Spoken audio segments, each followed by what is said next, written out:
I'm Chelsea Peckham, an infant toddler specialist and CDA instructor. Today, I'll be talking about conflicts and conferences and how we can focus on the relationship between families and caregivers during difficult discussions.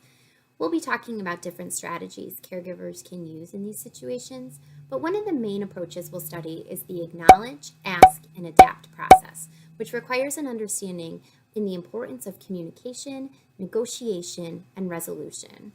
This video will serve as an introduction to these ideas by discussing the challenges that caregivers have coming up with a solution to challenging behaviors, to conflicts, and other situations within childcare, as well as the roadblocks that exist when attempting to bridge the gap between what caregivers know and understand about children and what a child's family believes is best practice. Quoting Louise Derman Sparks, a respected early childhood educator, one of the biggest challenges in beginning the negotiation process and using the acknowledge, ask, and adapt approach, which we'll discuss later, is addressing our own fears that as caregivers, we will have to give up all of our beliefs about how to care for children and all that we have studied and understood about children when negotiating with parents and families.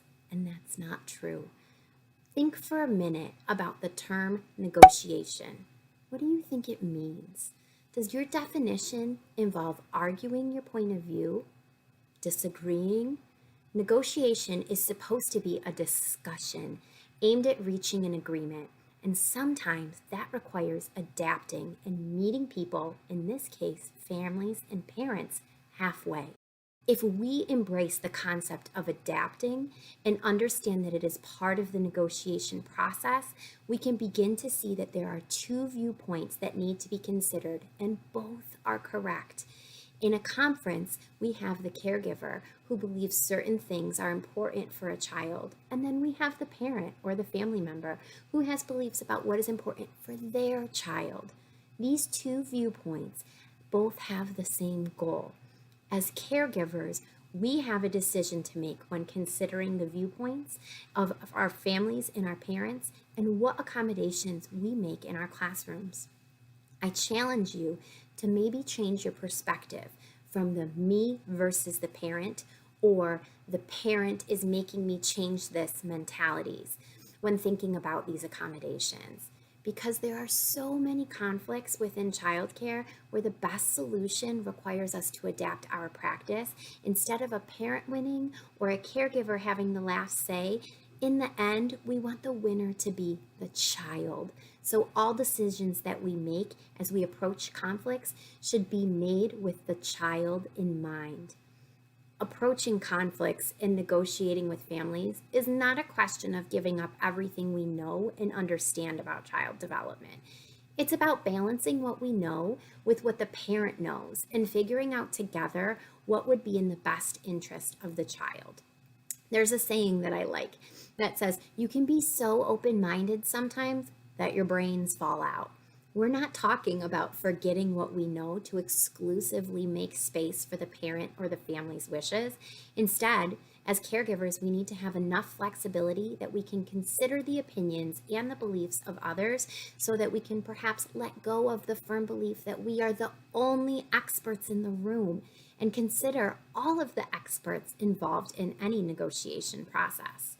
So, as we've said, our knowledge and understanding of child development and best practice plays one important role, and the parent's knowledge plays an equally important role. Together, we can use the acknowledge, ask, and adapt process to figure out what we need to do and understand that in the end, it may not always be our point of view that is the right one, and that isn't always a bad thing.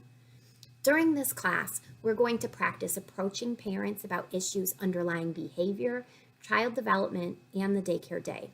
It's worth noting that there are very big conflicts that have to do with value issues over specific child-rearing beliefs, and sometimes it seems impossible to see the other point of view because it conflicts with our own values, cultures, or beliefs. Some of what we have to do is learn how to examine the consequences of choosing between one position over another position. My idea is better than yours. I'll give you an example. A caregiver can say that she feels it's very important that children are self-initiating, that they take responsibility for feeding themselves, dressing themselves, washing their hands, and so on. At least in American dominant culture, early autonomy and independence are considered very, very important. So the caregiver may worry that children who don't have autonomy skills will not develop and they won't grow up to be successful adults. If the caregiver feels that autonomy and independence are very important traits, they are very important traits to them. Recognizing that there is another point of view can be difficult because even though a parent or a family member is simply expressing a different opinion, I want my child to rely on me so I can show him I love him, that can feel like an attack. Using the process of acknowledge, ask, and adapt, we learn to weigh the consequences of the mindset of my idea is the only way against the cultural values or what a child's family believes. If a child comes from a culture where ties to the family are absolutely essential, and we tell the parent that what they are doing is wrong, we may get the child to be more autonomous in our classroom, but what we may lose for that child is a parent who feels like he or she knows what they're doing. In the short term, it will look like we've benefited the child. But in the long term, we've created a situation where a child is not going to have the kind of support from their family that the child may need to survive because we've told their parent that they don't know what they're doing. We've disempowered the parent in that scenario in the interest of empowering the child. So instead of considering the family perspective and allowing the child to function within a family structure that keeps a child more dependent on them for a longer period of time, we'll have actually done a disservice, not only to that child, but to their family as well. We have to weigh every decision very carefully in childcare because there are so many important teachers and life lessons in every child's life.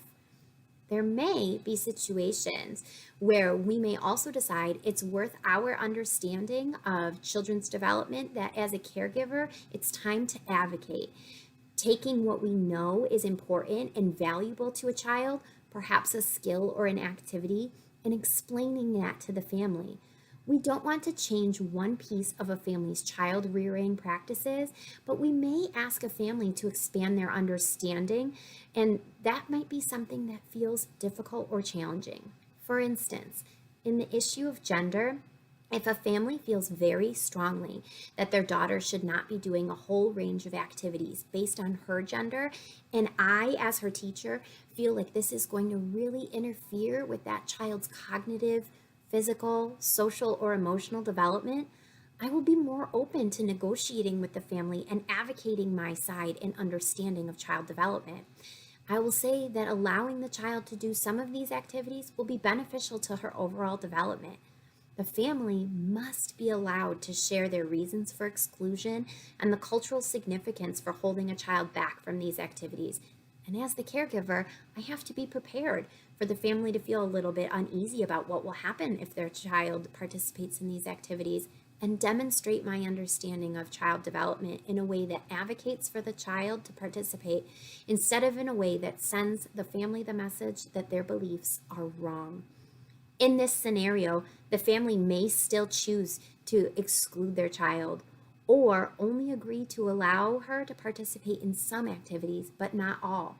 Adapting for the benefit of the child may mean not getting everything your way, but we have to attempt to come to an agreement instead of overriding families' beliefs and assuming that we know best. As we enter negotiations, we have to take a step back sometimes to discover our own personal feelings of why I may think something is important, and then listen for understanding about why the family thinks their beliefs and values are important as well. Then we have to judge what the consequences are going to be for that child and to that child's relationship in their family as we consider different solutions and proceed from there. Sometimes somebody will have to give something up. That somebody should never be the child.